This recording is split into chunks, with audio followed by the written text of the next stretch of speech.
Aujourd'hui, j'avais envie de parler d'un sujet qu'on voit de plus en plus partout, c'est le neurocognitif. Bienvenue dans ce nouveau quart d'heure labo.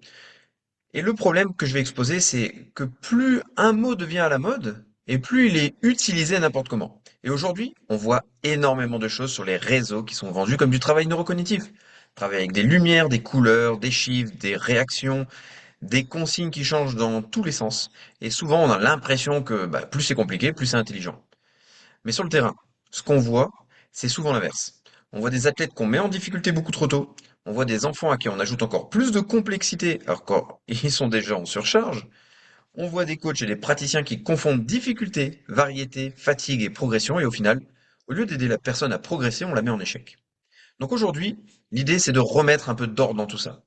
Le message central de cet épisode, il est simple. C'est le neurocognitif n'est pas une suite d'exercices amusants ou impressionnants, et le neurocognitif se travaille comme une qualité à part entière, avec une logique, une progressivité et une mesure. Comme en reprogrammation neuroposturale, on ne commence jamais par la couche la plus visible, on commence par comprendre ce qu'on veut développer, ce qui bloque vraiment, à quel moment ça casse et comment on va construire une progression. Parce que si on ne fait pas ça, on ne travaille pas le neurocognitif, on crée juste du bruit. Le premier problème, aujourd'hui on appelle neurocognitif à peu près n'importe quoi. Dès qu'on ajoute une prise d'information, une couleur, une consigne qui change, ou un peu d'incertitude, on appelle ça du neurocognitif. Et très souvent, le raisonnement, il s'arrête là. On voit par exemple un sportif faire un déplacement avec une réaction à une couleur, puis une consigne sonore, puis une décision technique, puis une contrainte d'équilibre, puis un changement de tâche, on y rajoute des balles, et à la fin, tout le monde trouve ça. Ah oui, c'est vraiment super complet. Mais complet ne veut pas dire utile, et compliqué ne veut pas dire pertinent. En réalité, la première question devrait toujours être: qu'est-ce qu'on cherche à améliorer? Parce que le neurocognitif, c'est pas un décor, c'est pas une ambiance moderne, c'est une exigence précise du cerveau en situation. Et je vais donner un exemple tout simple, par exemple en karaté, qui est mon sport de prédilection. On prend un karatéka qui perd en lucidité en fin de combat. Il voit bien au début, il prend les bonnes décisions, puis au bout d'un moment, il réagit plus tard. Il attaque moins juste, et il lit moins bien l'adversaire. Si je lui fais d'emblée un enchaînement ultra compliqué, avec des signaux lumineux, des déplacements croisés, couleurs, chiffres, je suis plus forcément en train de travailler ce qui lui manque. Je suis peut-être juste en train de l'embrouiller. La vraie question est-ce qu'il manque de vitesse de réaction? Est-ce qu'il manque de qualité de décision? Peut-être de tenue mentale dans le temps ou de précision sous la fatigue. Mais je vais te donner un exemple terrain avec un enfant. C'est la même chose pour un enfant qui a des troubles des apprentissages. Si un enfant a du mal à lire, à écrire ou à se concentrer, c'est qu'on lui rajoute tout de suite plusieurs consignes, des changements rapides, des doubles tâches dans tous les sens, et là on peut vite le saturer. Ce n'est pas parce qu'un exercice, ça a l'air cérébral, que c'est réellement utile. Ce qui compte, c'est qu'est-ce que l'exercice cible? Est-ce qu'il cible une difficulté qui est réelle? Et donc, il y a une première règle qui va s'appliquer. C'est définir précisément ce qu'on va vouloir améliorer. Avant même de parler de l'exercice, il faut être capable de dire clairement ce qu'on cherche. C'est pas je veux travailler le cerveau, c'est pas je veux faire du neurocognitif, mais c'est plutôt je veux améliorer la vitesse de traitement, je veux améliorer la capacité à garder de l'attention dans la durée, je veux améliorer l'inhibition, c'est-à-dire la capacité à ne pas répondre trop vite, je veux améliorer la prise de décision sous fatigue, je veux améliorer la régularité sous charge. Et tant que ça, c'est pas clair, on peut pas programmer proprement. En reprogrammation neuroposturale, on fonctionne déjà comme ça dans d'autres domaines. Quand on travaille un réflexe, un système sensoriel, une posture ou un problème de motricité, on ne fait pas un peu de tout au hasard, on cherche une fonction précise. Et là, c'est pareil. Si je reviens avec mon exemple terrain avec le karatéka, il va y avoir une différence énorme entre travailler la réaction de départ, travailler la lecture de l'adversaire, travailler la décision juste sous pression ou travailler la tenue attentionnelle quand la fatigue monte. Ce ne sont pas les mêmes tâches. Donc, ce ne sont pas les mêmes exercices, ni les mêmes durées, ni les mêmes moments pour les placer. Par exemple, si mon problème, c'est que l'athlète, il part trop vite et il se fait piéger, je vais plutôt travailler la capacité à inhiber une réponse automatique et attendre le bon signal. Si le problème, c'est qu'il décroche en fin de séquence, je vais plutôt travailler la tenue d'attention et la régularité. Le neurocognitif, c'est pas une grande boîte magique. Il faut savoir quelle porte on veut ouvrir. La deuxième règle, c'est partir d'un niveau de départ réel. C'est un autre énorme problème. C'est souvent, on veut entraîner une qualité sans savoir où on en est vraiment avec la personne en face de nous. Où est son point de départ? Or, si tu ne sais pas d'où la personne part, tu peux pas savoir si ce que tu proposes est trop dur, si c'est trop facile, ou si tu es complètement à côté du vrai problème. Il faut donc créer un point de départ clair. Pas forcément quelque chose de compliqué, mais quelque chose de stable, de reproductible et de mesurable. Il faut pouvoir regarder le temps de réponse, la qualité des réponses, la régularité, la baisse éventuelle dans le temps et la dérive quand la fatigue elle monte. Sans ça, on se raconte des histoires. Je vais revenir sur mon exemple terrain avec l'enfant qui va avoir, par exemple, une problématique de concentration. On peut observer combien de temps il reste engagé sur une tâche simple, à quel moment les erreurs apparaissent, si les erreurs viennent d'une impulsivité, d'une fatigue, d'un manque de compréhension ou d'une désorganisation. Et l'idée, c'est pas d'avoir un test parfait, l'idée, c'est d'avoir un point de comparaison réel. Le neurocognitif, bah ça se dose comme une vraie qualité. Et ça, c'est probablement l'idée la plus importante de tout l'épisode. Le neurocognitif se dose. C'est pas juste le choix de l'exercice qui compte.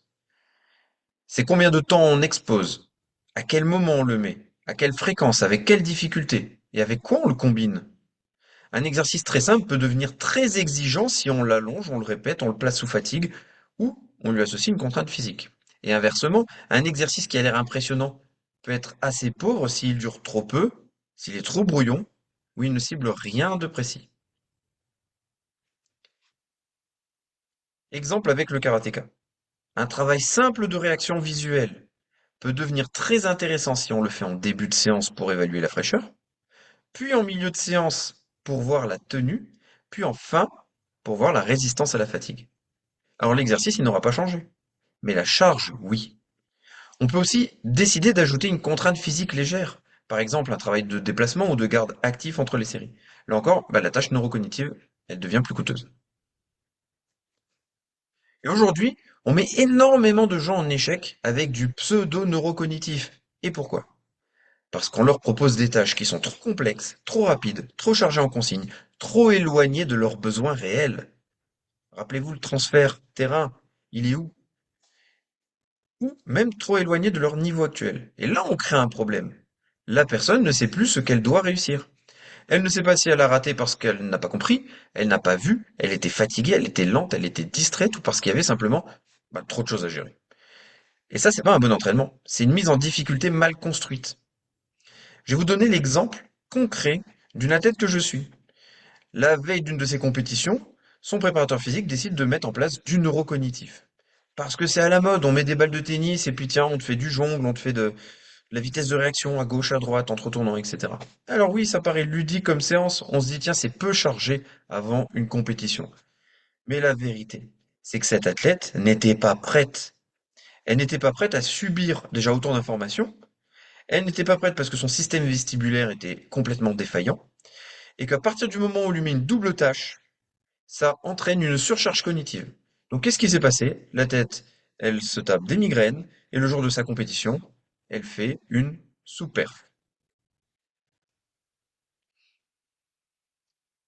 Donc, une des choses vraiment indispensables à mettre en place, ça va être la progression. Il ne faut pas sauter des étapes.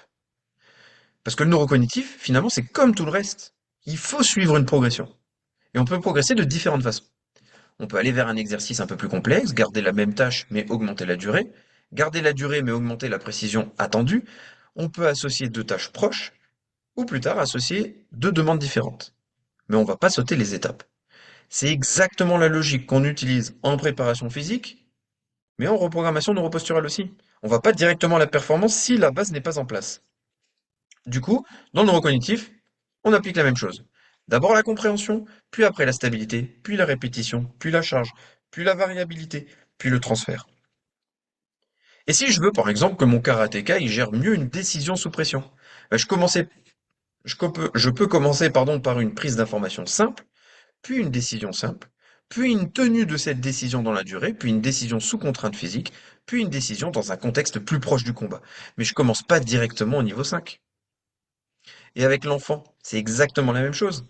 Pour un enfant qui se disperse, je peux commencer par une tâche courte, avec une consigne unique, dans un environnement stable, puis augmenter progressivement le temps. Ajouter une petite distraction, puis une deuxième consigne, puis un transfert vers les apprentissages. Et ça, c'est une vraie progression. Il y a aussi un point qui change tout, c'est le moment de la saison. On ne travaille pas le neurocognitif de la même manière toute l'année. Il y a des périodes où on peut construire, il y a des périodes où on affine, et il y a des périodes où on cherche surtout à garder de la netteté sans coûter trop cher. En période éloignée de la compétition, on peut pousser davantage, à faire des temps plus longs, une charge plus importante, travail plus exigeant. Quand on se rapproche d'échéances importantes, il faut être plus précis, plus léger, plus stratégique. Mon karatéka, en période lointaine d'objectifs, je vais pouvoir travailler avec lui la résistance mentale dans la durée, la qualité de décision quand la fatigue elle monte, des blocs plus longs. En revanche, juste avant une grosse échéance, je vais pas le cramer mentalement. Je vais chercher à le garder vif, précis, disponible. Donc je vais mettre moins de volume, plus de netteté, et surtout, pas de surcharge inutile. Ça devrait vous faire penser finalement à la manière de programmer la périodisation de l'entraînement en préparation physique. Il y a aussi un point qui est indéniable et qu'il faut prendre en compte, c'est la fatigue mentale. Et il faut l'observer et pas seulement l'imaginer. Parce que, bien sûr que le ressenti compte, mais le ressenti, ça ne suffit pas. Il va falloir regarder le temps de réponse, la qualité des réponses, la régularité, le nombre d'erreurs, la vitesse de baisse dans le temps. Parce qu'une personne peut dire ça allait, alors que sa qualité elle s'est effondrée. Et à l'inverse, elle peut dire ah, j'étais nul, alors que les chiffres ou l'observation montrent qu'elle a tenu.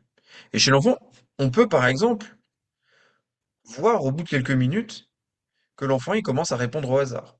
Il oublie une consigne, il décroche visuellement, il s'agite davantage. Ça ne veut pas dire qu'il faut arrêter tout travail. Ça veut dire qu'il vaut mieux doser. Et aujourd'hui, ce qui se vend le mieux, ce n'est pas la logique. J'allais dire c'est les réseaux sociaux, c'est vrai. Mais avant de parler des réseaux sociaux, c'est surtout le drill. Parce qu'un drill, ben ça se filme, ça s'exploite, ça se met sur les réseaux sociaux. Une réflexion de fond, une progression sur plusieurs semaines, ouais, bah, ça ennuie tout le monde, ça se filme beaucoup moins bien. Donc, beaucoup de gens qui collectionnent les exercices. Un aujourd'hui, un autre demain, encore un autre la semaine prochaine. En réalité, les gens, ils font n'importe quoi. Mais c'est vrai.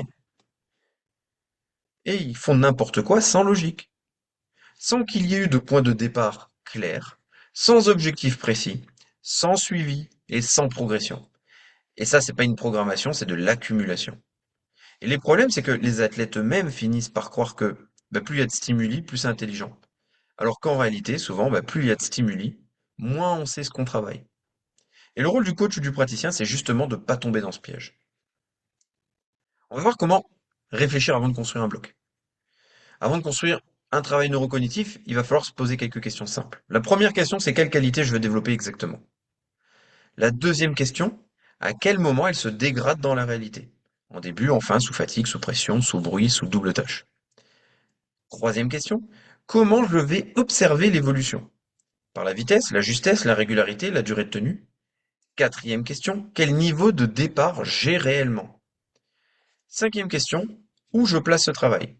Avant une séance, au milieu, à la fin, dans une séance dédiée? Et sixième question, quelle dose je mets? Temps, fréquence, difficulté, association éventuelle avec une contrainte physique. Et quand tu as répondu à ces questions, tu peux programmer. Avant ça, tu fais surtout du remplissage. Et l'idée, c'est que quand tu vas commencer à avoir des tests de qualité, qui vont te permettre de voir bah, si tu progresses ou pas, tu vas aussi pouvoir voir, même au sein de la séance, est-ce que la personne, ça lui fait du bien ou pas? Et si tu arrives dès le début à quantifier que la personne, bah, ça la met plus en échec que ça ne la valorise, tu sais qu'il y a une problématique. Et après, la problématique, il va falloir creuser derrière. Parce que si tu fais des exercices avec plusieurs consignes, avec des temps de réaction, avec des balles ou avec des lumières, etc., et que tu n'arrives pas à définir quelle est la problématique, il va falloir reprendre les bases de la reprogrammation neuroposturale, ce qu'on voit au départ en fait de cette boucle sensorimotrice, donc les systèmes sensoriels, pour voir lesquels ou lequel va poser problème et comment travailler dessus. Comment éviter de mettre la personne en détresse en face de nous? Il y a une phase très simple qu'on peut garder comme repère. Un bon travail neurocognitif, il doit mettre le cerveau au travail et pas la personne en détresse. C'est pas la même chose. Mettre le cerveau au travail, ça veut dire qu'on va cibler une capacité, on va proposer une contrainte juste et on va permettre une progression. Mettre la personne en détresse, ça veut dire qu'il va y avoir trop de consignes, trop de changements, trop d'instabilité, pas assez de réussite et aucune lecture claire de ce qui se passe. Et là, on n'apprend plus bien. Alors oui, tu vas pouvoir le poster sur les réseaux sociaux, tu vas peut-être t'attirer des followers en plus, plein de questions, mais en réalité, t'es juste nul. Je vais te donner un exemple en karaté. T'as ton karatéka qui sort d'un exercice en disant j'ai rien compris à ce que tu voulais que je fasse. Et ben lui, il n'a pas été entraîné. Il a été perdu. Mais un enfant à qui t'as donné trop de stimulation peut-être trop vite, et des fois ça va vite avec un enfant, hein. Fais-le jouer avec deux balles qui rebondissent au sol. Il y a des enfants de 7 ans qui vont avoir des problématiques peut-être de concentration, d'agitation, etc. Ça va peut-être vite les perdre. Et s'ils sortent de ton atelier agité, frustré, en échec, sans avoir compris ce qui était attendu, ben, il n'a pas été stimulé intelligemment, il a juste été surchargé.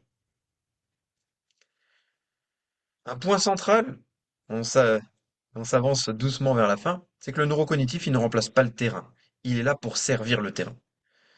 Le neurocognitif, ça ne doit pas devenir un monde parallèle. Il ne sert à rien de construire des exercices qui vont être très sophistiqués s'ils n'améliorent pas quelque chose de réel dans le sport, dans les apprentissages, dans la vie quotidienne.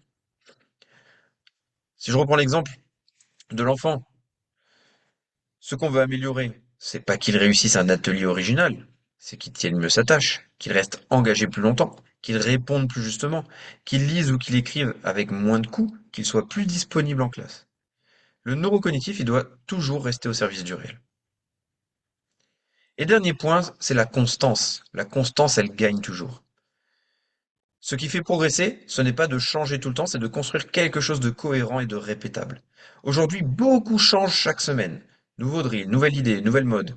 Mais changer, ça ne veut pas dire progresser. Parfois, on change simplement pour éviter la rigueur.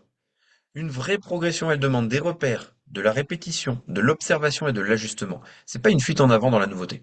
Et ça, c'est aussi très RNP dans l'esprit. On ne cherche pas à en mettre plein la vue. On cherche à faire juste, utile et durable. Donc pour conclure, aujourd'hui, si je devais laisser un seul message, ce serait celui-là. Le neurocognitif, ça ne se bricole pas, ça se construit.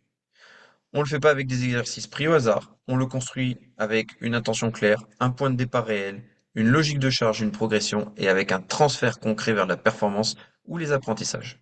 Sinon, on fait pas de neurocognitif. On fait juste de la complexité. Et la complexité, ce n'est pas au service d'un objectif précis. Elle finit très souvent par mettre les gens en échec et elle va juste nourrir votre ego de coach parce que vous avez envie de paraître bien sur les réseaux sociaux. Alors avant de choisir un exercice, pose-toi cette question. Qu'est-ce que je veux vraiment développer et comment je vais savoir que ça progresse? Et c'est là que commence le vrai travail.